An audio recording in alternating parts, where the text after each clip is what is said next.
last time I was speaking under pressure of time, it was in front of a crotchety High Court judge on a Friday afternoon when his thoughts were turning to the gin and tonic that was awaiting him at his club. And I foolishly persuaded him to hear my legal submission. And he said, "Very well, Mr. Mehta, I'll give you 1 hour in which to make your submission. It's 2 o'clock now, 3 o'clock you must finish." So I started at 2 and I finished with 1 minute to spare, and I sat down at the plot thinking I'd done a brilliant submission that I was bound to win. Almost before bum hit seat, the judge ruled against me. With the opening words, "Mr. Mehta has wasted the court time for 2 hours." And I was very disappointed with that, not with losing, but with the fact that he said 2 hours, and I'd been very careful to do it within 3 hours. I stood up and said, "My Lord knows that this may be an appeal. I don't want the Court of Appeal to hear my Lord's criticism. You gave me 1 hour and I did it within the hour, and therefore my Lord should correct for the record." And the judge rolled his eyes and said, "Very well. For the record, if the Court of Appeal will ever want to read this, I gave Mr. Mehta an hour. He finished within 59 minutes, but it felt like 2 hours." And so I hope the next 8 minutes that I have left doesn't feel like the 2 hours. The standard question that all lawyers get at parties: how can you defend those that are guilty? How can you defend the indefensible?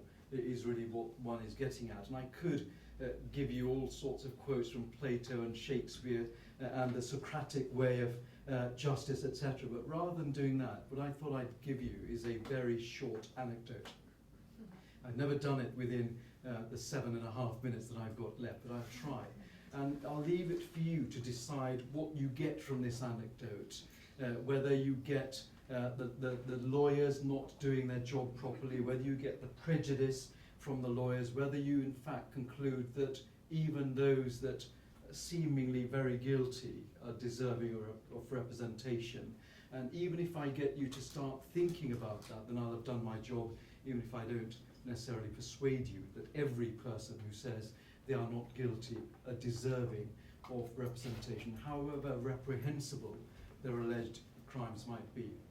So I'll do a very potted history of this particular case, and luckily for me, in my career, I've had cases like this about once a year or once every 2 years that at least reignite in me the faith of the whole system of justice. I was representing a man that the state trained to be a killer. He was a soldier, a specialist in the special forces, drops behind enemy lines, and he is a specialist in hand-to-hand combat, particularly with guns and particularly with knives. He gets dropped behind enemy lines in Iraq when the main forces are sweeping across the Iraqi line, and his job is to assassinate as many of the opponents as he can. His superiors made the mistake of sending him to somewhere much more dangerous than that, which was Newcastle. For rest and recreation, he went to Newcastle, and there he met up with some friends, or newly acquainted friends. He was a good-looking young soldier, salt of the earth, joy of life in him. Met up with these newfound friends, went to their party, lost all of his money. And so the person at the party said, "Don't worry, mate, you can stay at my place, and then your soldier friends can come pick you up in the morning." "Thank you very much," he says. He goes to this newfound friend's house, very large man, about 20 stone in weight, and that's relevant in a minute. He says that his last memory is going to this man's flat and just falling on the sofa. He says his next memory is that he had no clothes on, and the man was there, and he thought he was going to be attacked. And by complete luck, and he said it was complete luck, there was a serrated large knife next to him. What a bit of luck that a specialist in hand-to-hand combat with knives happens to find a large serrated knife. So he picks it up and he stabs the guy that is in front of him. Someone else, a complete stranger, runs towards him. He's now in defense mode, as if he's back behind enemy lines. Punctures both the lungs of this man with the knife. You can imagine the blood and the gore everywhere. And as he's leaving, he's got next to no clothes on by this stage, by the way. He doesn't know how he came to be almost naked. As he's leaving, one of the men says, "Don't leave like this. You'll have 2 murders on your hands. Let me at least phone the police." And he comes back finds a phone on the table, which could have been his phone or someone else's, allows one of the victims to make a phone call, he gets the ambulance, and then he runs.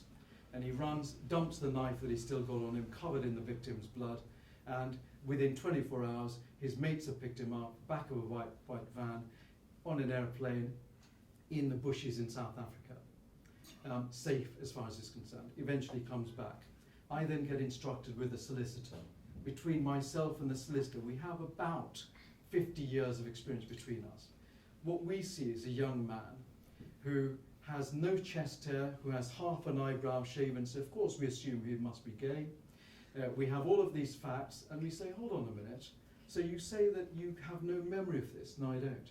You say that you happen to wake up with a serrated large knife, the very weapon of choice that you're a specialist in. Yes, it was a matter of luck. And then these two defenseless men, you stab both of them. One of them, as it happens, became a paraplegic after this attack. It was lucky that both of them survived. It was treated as a murder inquiry. Yes, he said. So, of course, between myself and the solicitor, we were convinced he was guilty. Because all of the evidence was against him. One of the victims had made a statement, the one that was still able to speak. The other one had his throat cut. And he said, well, when the man came into our flat, I remember he had something bulging in the back pocket.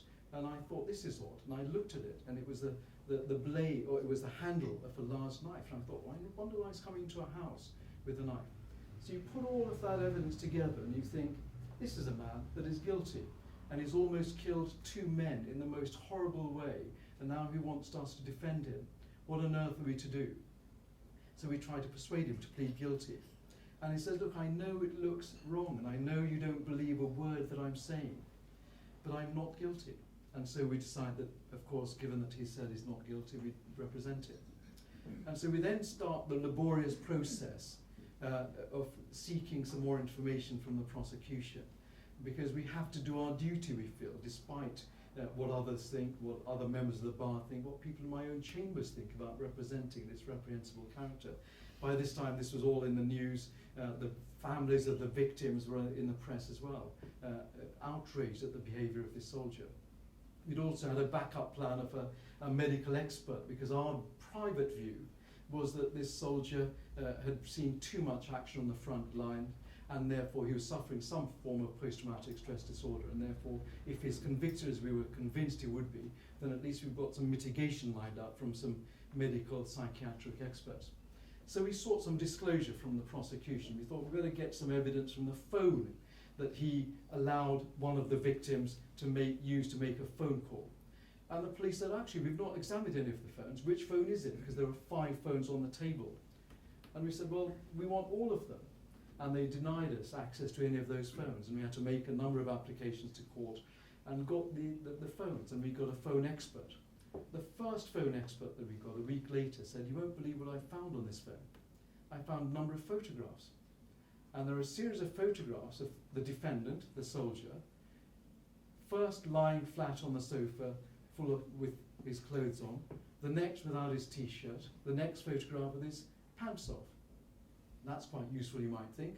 That ties in with what our client said. But hey, you don't know what that he might have done, and it may be that these people took photograph with his knowledge. So then we got the other phones examined.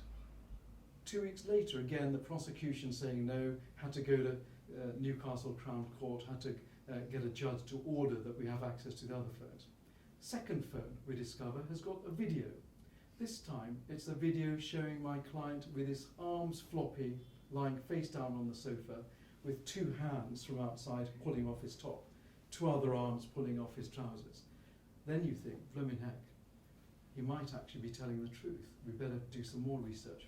What about this knife? That's the real difficulty in this case. Because what a coincidence that our client says the knife was found on the sofa next to him, whereas the victim, one of the 2 victims that was still compos mentis, says, no, I saw the knife in his back pocket. Our client, when he was interviewed, had told the police where the knife was. He'd put it down some drains nearby. We persuaded the police to search all of the drains in the area, and they found the knife. We knew it was the knife because it happened to have 2 lots of blood DNA on it, both the victim's blood. So we knew it was the right knife. Luckily for us, because the whole scene was treated as a murder scene because everyone thought both victims were going to die. Lots and lots of photographs. One of the sets of photographs of the victim's kitchen, and the police had opened up the drawers of the kitchen and taken photographs. And my solicitor noticed, hold on a minute, the handle of our knife, the one knife that our client went into the flat with, looks very similar to the handle of one of the knives we can see. More photographs, a bit of internet research, a bit of manipulation of the photographs. It was a 5-knife set. We could see 4 of the 5 knives in the drawers, in different drawers. The 5th in the set of 5, the biggest with a serrated edge, happens to be the one that's found in the drains. So how on earth could my client have come into the flat with a knife that's one of the 5? Well, of course it must be a lie. Of course it must be the victims who are lying about that. And so the knife suddenly falls into place as part of the jigsaw puzzle. Let's find out about the alleged victims. So we asked the police, the prosecution, to tell us some of their background, as we're entitled to. See if we can use any of what they say as cross-examination fodder. They say no, so we have to go back to court and get disclosure on their previous. One of them has a previous for GBH. Well, fine, that's not great use to us. The other one has some previous convictions in relation to children and assaulting children. Now we think that's interesting. May not come to anything, but it's interesting. So we asked for more disclosure. What was all that about? We asked the prosecution. We won't tell you, they say. This is confidential. Back to court, another legal argument, more disclosure. They disclosed the whole file relating to that individual case. It wasn't just an assault on children. It was an assault on a number of children, involving one of them who in fact was drugged, and says that he was drugged and fell on a sofa. Now you put all of that together, and in fact when we got to court on the first day of trial, we didn't have a trial at all because the judge now was told the picture by me. And we said to the judge, there is no need for a trial. This is an outrage, a travesty. Look at what the prosecution have done.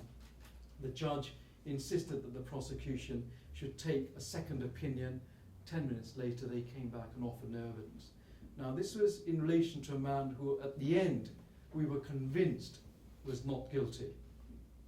But at the start, 50 years of cynical experience, 25 years of which was mine, was that he was clearly guilty and he should plead guilty. Now you decide whether we were right or wrong, whether we had the arrogance as lawyers in assuming his guilt, whether we were wrong, and I think we were, despite my experience, despite having these regular cases where that sort of thing happens. As it happens, this morning I was in Newcastle Crown Court with a not dissimilar case, but I don't have time to discuss that.